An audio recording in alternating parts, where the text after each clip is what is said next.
Merci de nous regarder sur Arc-en-Ciel Télévision. Messieurs et dames, bonjour et bienvenue dans votre numéro de Équipe. Équipe d'aujourd'hui, nous allons parler de la gestion d'un groupe de jeunes dans une église. Alors pour ça, nous avons l'honneur de recevoir Yvon Chimbalanga, qui est président de la pastorale des jeunes à Saint-Kizito. Avec lui, dans ces beaux plateaux de Arc-en-Ciel Télévision, nous allons parler de la gestion de son équipe, comment il arrive à gérer ces jeunes-là. C'est pas vraiment une chose facile, mais avec lui, nous allons parler au cours de cette émission, avec lui dans ces beaux cadres, à qui j'ai dit bonjour Yvon et bienvenue. Bonjour très cher Nadia Niembo, bonjour également à tous les amoureux de cette grande émission Équipe. Merci, en tout cas c'est vraiment un honneur d'accepter notre invitation. Vous êtes président du pastoral de Saint-Kizito. On aimerait savoir, ça fait combien de temps que ces mouvements-là existent déjà dans la paroisse Saint-Kizito?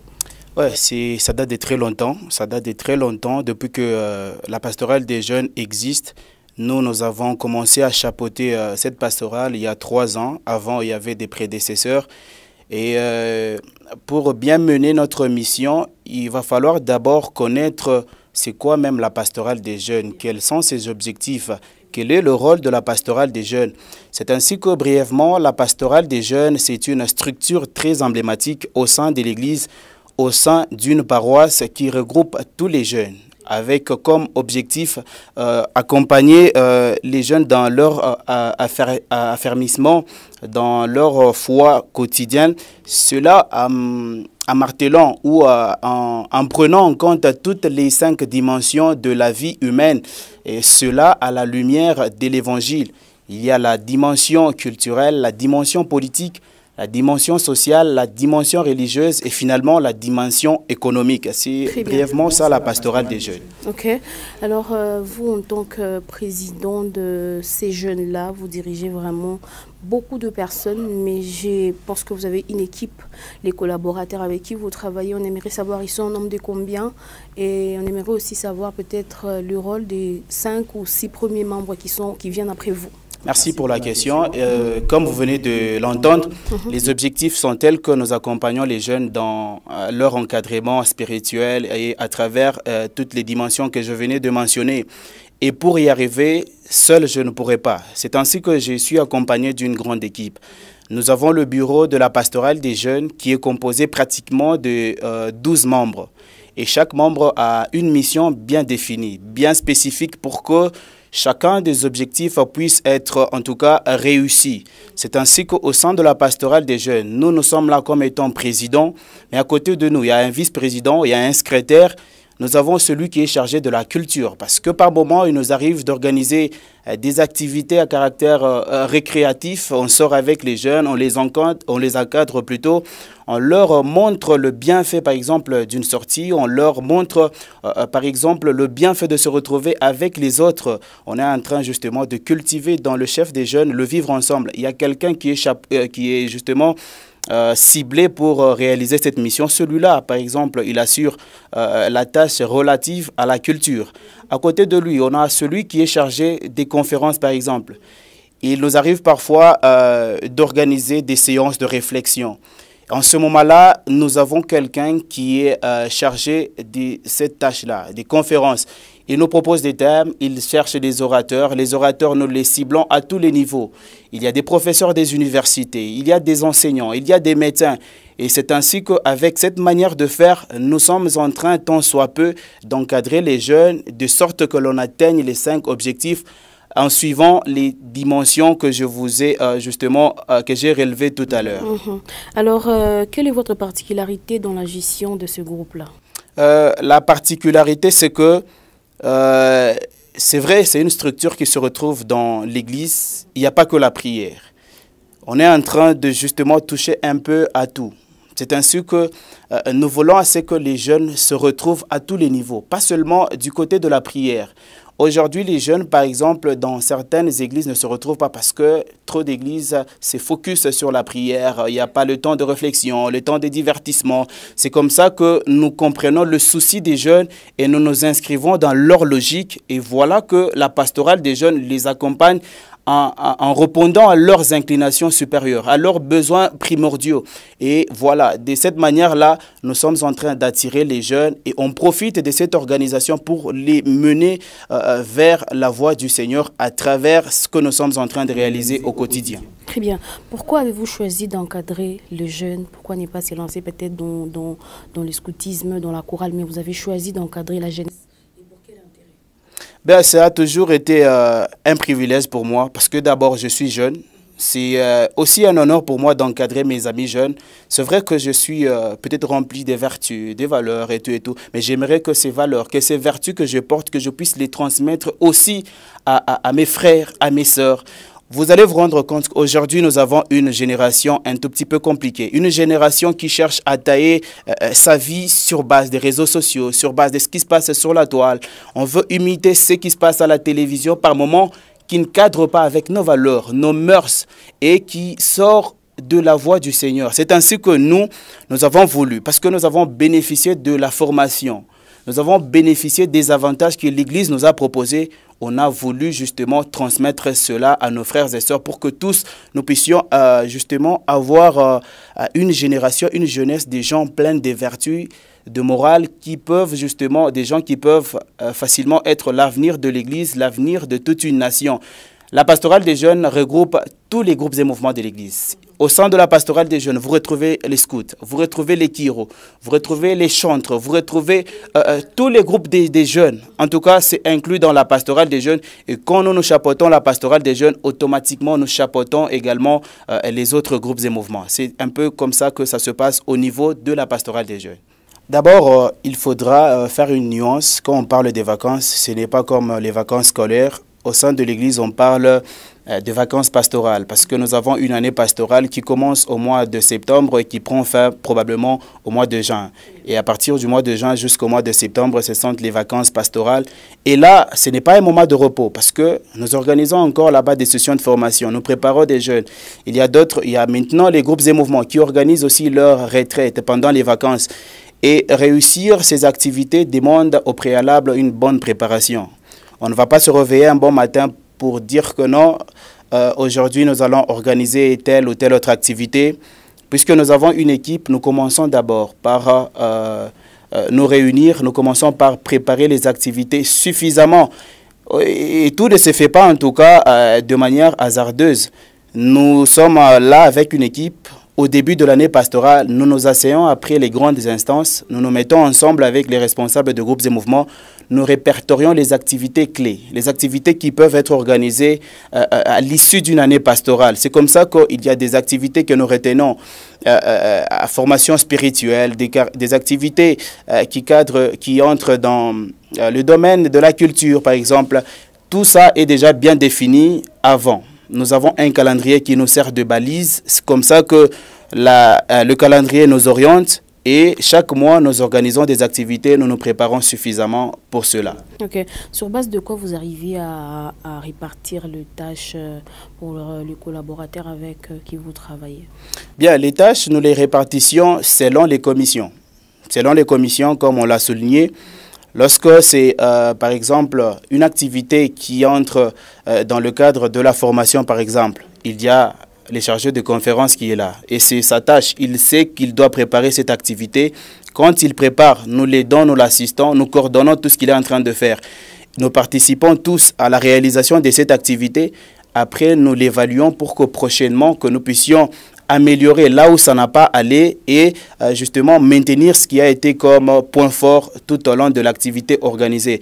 Donc chaque commission a sa propre ou ses propres tâches et tout est bien organisé pour qu'il n'y ait pas justement chevauchement, pour qu'il n'y ait pas enchevêtrement de tâches, parce qu'il y a peut-être certains qui peuvent oublier leurs tâches et puis aller réaliser la tâche de l'autre, et nous sommes là pour justement coordonner, encadrer et faire en sorte que chacun respecte sa tâche et à la fin que les objectifs que nous nous sommes assignés puissent être justement atteints de la plus belle des manières. Ok, c'est vraiment un grand travail, c'est vraiment un grand boulot que vous faites, vous, en tant que président de la pastorale de Saint-Kizito. Comment vous faites pour gérer ces jeunes-là?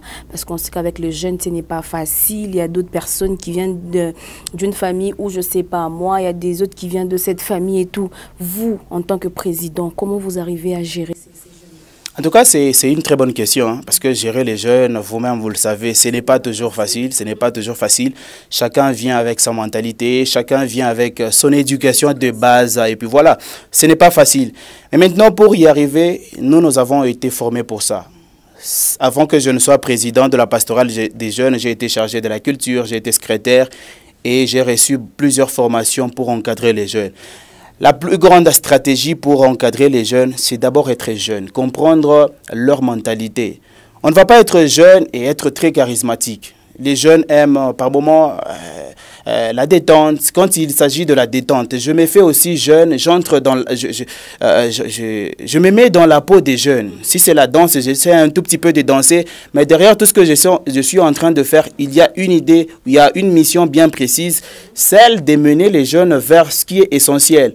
Ce n'est pas parce que c'est une activité récréative que je vais m'oublier. Je fais comme si je suis jeune, je participe à l'activité, je danse, je mange, je fais tout ce que les jeunes veulent faire, mais après, je les encadre et les accompagne vers ce qui est essentiel. En tout cas, c'est là la plus grande stratégie, c'est la stratégie que nous avons justement proposée à nos collaborateurs pour que même lorsqu'on ne sera pas là, que cette stratégie soit mise en application pour que les choses marchent convenablement. C'est un peu ça. Ok, alors j'aimerais savoir comment est-ce que vous trouvez vos jeunes, les jeunes que vous encadrez, je ne sais pas, parce que vous m'avez dit avant d'être président, vous étiez aussi jeune, il y a quelqu'un qui était avant vous, qui a aussi chapeauté la pastorale de jeunes de Saint-Kizito, M. Yvon Chimalanga, vous en tant que jeune, ça arrive des fois où il y a des gens qui veulent venir adhérer dans les groupes ou dans la coordination que vous dirigez. Comment vous arrivez à avoir les profils que vous recherchez, les profils que vous voyez que cette personne, on doit travailler avec eux ensemble? Exactement. Dans la pastorale des jeunes, il y a lorsque...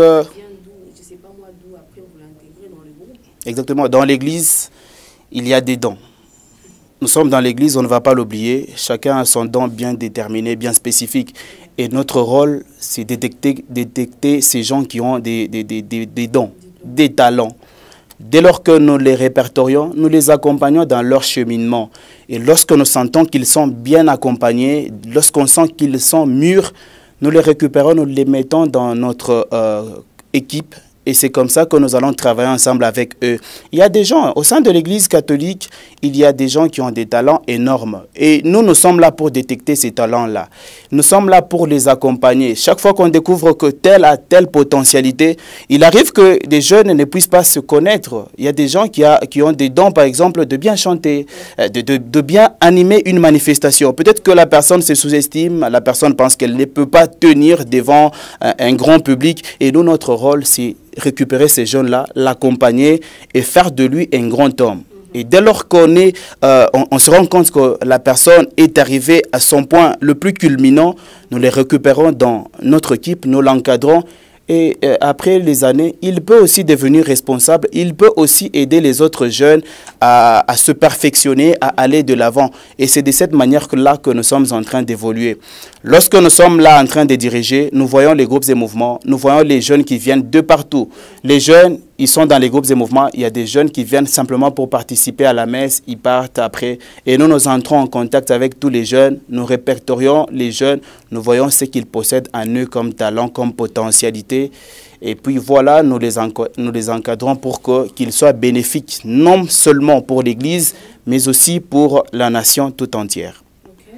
Alors, quels sont les défis que vous rencontrez dans la gestion de votre groupe? Bien, les défis à relever sont tels que nous devons batailler dur pour que les jeunes comprennent d'abord ce qui est essentiel pour eux-mêmes. Là, je vais devoir marteler sur la formation spirituelle parce que par moment, ce sont les grands défis à relever les années prochaines. Par moment, les jeunes, ils aiment simplement ce qui a trait à la distraction, à la détente et tout et tout. Et maintenant, nous sommes dans l'église. Chaque fois, on ne va pas proposer que la musique, que la détente qui est des sorties. Les défis majeurs à relever, c'est assurer la formation, surtout spirituelle, assurer la formation des jeunes pour qu'ils comprennent qu'ils sont appelés à devenir matures et responsables.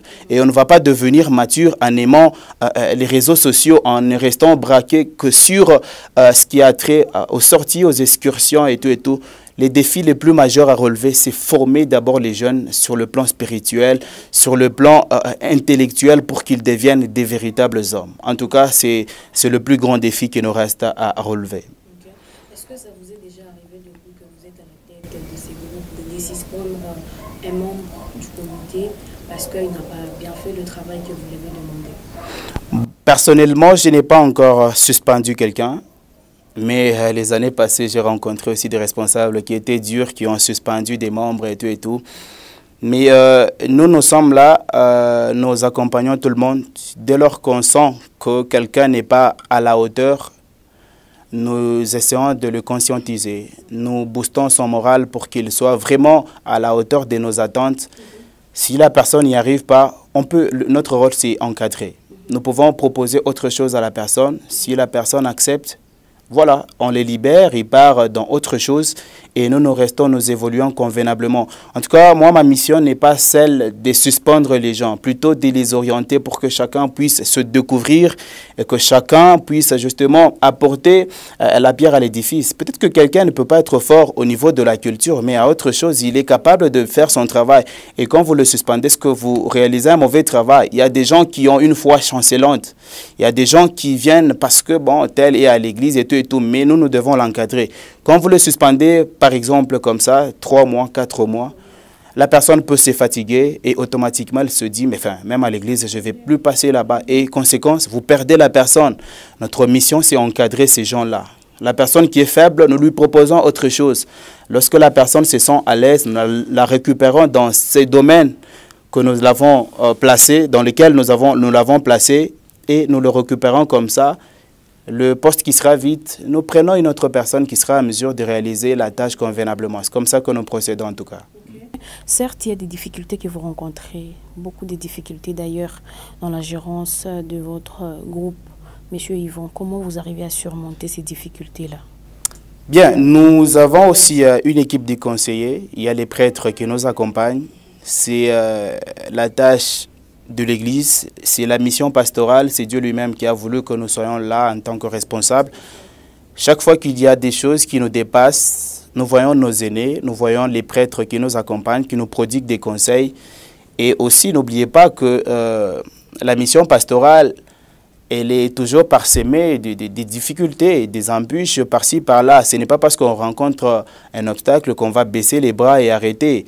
Chaque fois, nous surmontons, il y a la parole de Dieu qui est là, qui nous éclaire, et puis voilà, nous cheminons de cette manière. Et dès lors que ça nous dépasse, il y a des gens qui nous encadrent. Nous avons aussi un comité de recours qui est là pour nous orienter. Il y a des prêtres qui sont là pour nous orienter, et c'est de cette manière-là que nous sommes en train d'évoluer. Ok. Alors, Monsieur Yvon Timbalanga, merci en tout cas. Nous sommes arrivés à la fin de notre entretien. C'était vraiment un honneur pour nous de vous recevoir dans l'émission Équipe et chez nous Arc-en-Ciel Télévision. En tout cas, le plaisir est partagé. Je suis content de faire partie ou d'être reçu dans cette grande émission pour la première fois. Merci à vous d'avoir apporté votre dévolu sur notre petite personne. Merci beaucoup et merci aussi à tous nos téléspectateurs. Vous nous avez regardé depuis partout. Nous sommes arrivés à la fin de notre émission où on a eu l'honneur de recevoir Monsieur Yvon Timbalanga, président de la pastorale de jeunes de Saint-Kizito. On a parlé de la gestion d'un groupe de jeunes dans une église. Il nous a vraiment parlé de beaucoup de choses. On a compris c'est quoi la pastorale de jeunes et tout. Surtout, prenez bien soin de vous. Au revoir.